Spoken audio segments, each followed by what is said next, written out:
So we're going to hear now from Antoinette Fawcett and the Norman Nicholson Society, but do stay with us because afterwards we're having the screening of reflections on Wordsworth from Orchestras Live. So now over to you, Antoinette. Thank you. So, hi everyone. On behalf of the Norman Nicholson Society, I'd like to say that it's really great to have been invited to take part in this Zoom event and in the wonderful exhibition celebrating Wordsworth's Dudden sonnets and the Duddon Valley itself. Thanks so much for this. We were invited specifically because of the response of the poet Norman Nicholson to both Wordsworth and the River Dudden, and joined the project rather late, just a couple of months before the first COVID lockdown in March 2020. Well, I thought I'd start by giving you a little information about Norman Nicholson. So if we could move on to the next slide. You probably already know that he was a 20th century Cumbrian poet and writer based in the town of Millom for the whole of his life. What I want to stress is that he was not a so-called local poet, although like Wordsworth, he wrote about his local region. He was published by T.S. Eliot at Faber and Faber, one of the most prestigious and influential of British publishing houses. He gained several national awards for his poetry, including the first ever Heinemann Award, the Cholmondeley Award, and the Queen's Gold Medal for Poetry. After the publication of his first poetry collection, Five Rivers, in 1944, he was also made a Fellow of the Royal Society of Literature in 1945, at the very young age of 31. Five Rivers includes the poem To the River Dudden, which is featured in the Norman Nicholson display case. This poem is Nicholson's creative response to both Wordsworth and his own beloved local landscape. So if we could move on to the next slide.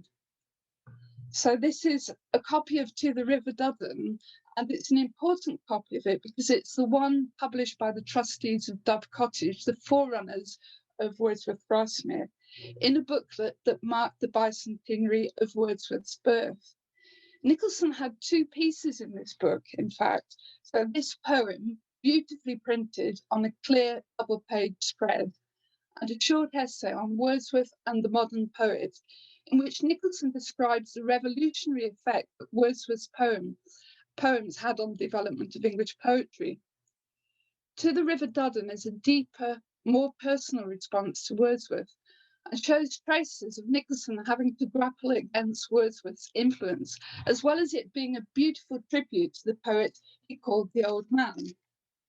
I'll read some lines from the poem now to give you an impression of the poem as a whole. Nicholson addresses the River Dudden as if he is talking to a beloved woman, and he asks the river what it remembers of Wordsworth.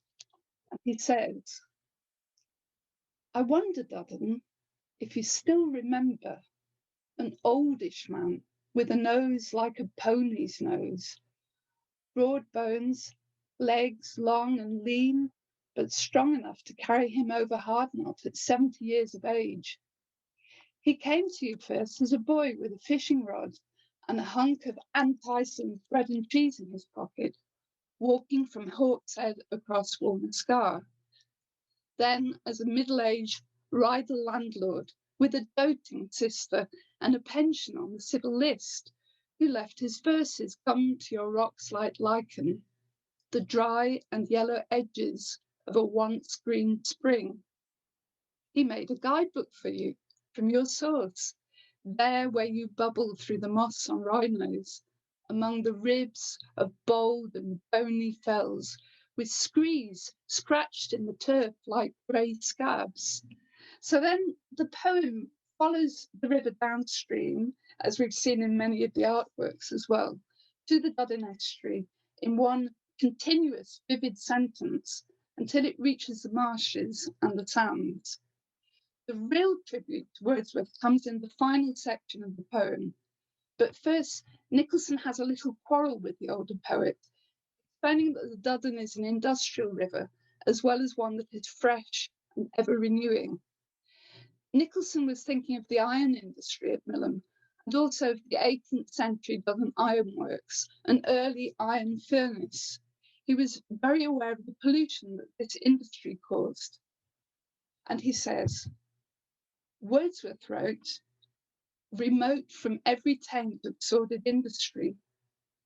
But you and I know better, Duddon lass, for I, who've lived for nearly 30 years upon your shore, have seen the slag banks slant like screes sheer into the sand, and seen the tide, purple with ore, back up the muddy gullies, and wiped the cinder dust from the farmyard damsons. 100 years of floods and rain and wind have washed your rocks clear of his words again, many of them half forgotten, brimming the Irish Sea. But that which Wordsworth knew, even the old man, when poetry had failed like desire, was something I have yet to learn, and you, Duddon, have learned and relearned to forget and forget again.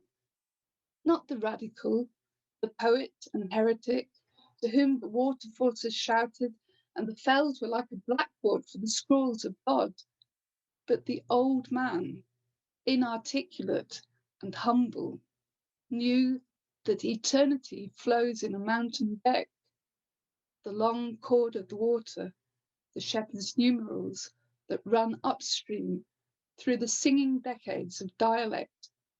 He knew beneath mutation of year and season, flood and drought, frost and fire and thunder, the frothy blossom on the rowan and the reddening of the berries, the silt, the sand, the slag banks and the shingle, and the wild catastrophes of the breaking mountains. There stands the base and root of the living rock, 30,000 feet of solid Cumberland. So I hope that has brought at least some of the poem to life for you. I think this poem in particular was one of the reasons why Nicholson was awarded the Heinemann Award and why he was made a Fellow of the Royal Society of Literature, as I said, at a very young age. His creative response to Wordsworth's work was vitally important in the mid-20th century, as was his ongoing critical and writerly response to Wordsworth throughout his life. He wrote at least 23 reviews of books directly related to Wordsworth, as well as a number of essays. He also made an outstanding selection of Wordsworth's poetry and wrote the introductory essay for that book. It was published in 1950 to mark the centenary of Wordsworth's death, and it was an important element of the revival of Wordsworth's reputation from then onwards. So Nicholson's edition of Wordsworth's poetry is also in the display case, and I have a copy here too. We can imagine Nicholson writing some of these reviews and essays on the typewriter in the play. If we could play it in the display, if we could move on to the typewriter. He acquired an old typewriter in the early 1960s following advice from T.S. Eliot, as Norman's handwriting was famously illegible. Some Milham residents still remember hearing the tick-a-tack sound of the typewriter float down from Nicholson's attic room to the street level below, showing that the writer was at work. And finally, I'd like to explain the thinking behind including a copy of Signal magazine in the showcase. If we could move on to the last slide now. Nicholson was interviewed in 1974 when he was 60 by two school children who aspired to be poets themselves, and Harrod Wynne-Jones and Philip Hay. The interview was eventually published 10 years later in 1984 by Nancy Chambers in Signal. In the interview, Harrod asked him, "Did the industrial scene make you write poetry more than the beauty of the fells?" And Nicholson's answer, which I'm going to read partially, is very significant in the light of this exhibition. "When you grow up in Cumberland, particularly on the edge of the Lake District, you've got a great big old man on your back, Wordsworth. He is, I believe, one of the supreme poets in the English language, but he's an awful embarrassment to anybody who wants to write poetry up here. You see, he has written so magnificently about it that you appear to be writing second-hand imitation work all the time. And it was a great relief to me to have this sort of setting to write about, which he didn't know, since Milham didn't exist in his time. So we chose this piece not only because Nicholson was so charmingly frank about Wordsworth's influence on his work and his need to resist that influence, but also because it shows how the work that any poet creates can form part of the great river system of mountain becks and lowland streams, of tributaries of all kinds, and that the creative influence passes from writer to writer, artist to artist, and through the generations to make a constantly evolving landscape of poetry and other creative work.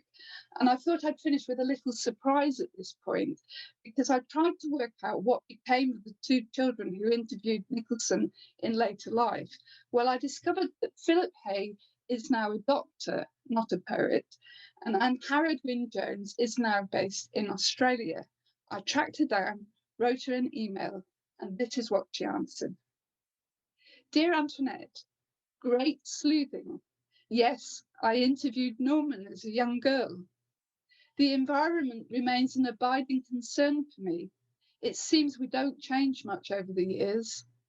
I'm currently focused on developing a tree planting project led by our First Nations elders following the horrendous fires of the summer. I work as head of creative engagement at Arts Centre Melbourne, and my sister, Megan Wynne-Jones, is the poet now. Good luck with your project, and thank you for contacting me. Warmly, Anne Harrod. Well, I think that really does show how creative influence and a love of nature and humanity flows through the generations. Thank you. Thank you, Antoinette, and that's a lovely way to end your presentation. Nicholson is fascinating, and if you can get hold of it, I thoroughly recommend his anthology of Wordsworth's poems with this brilliant introduction that he wrote for the collection.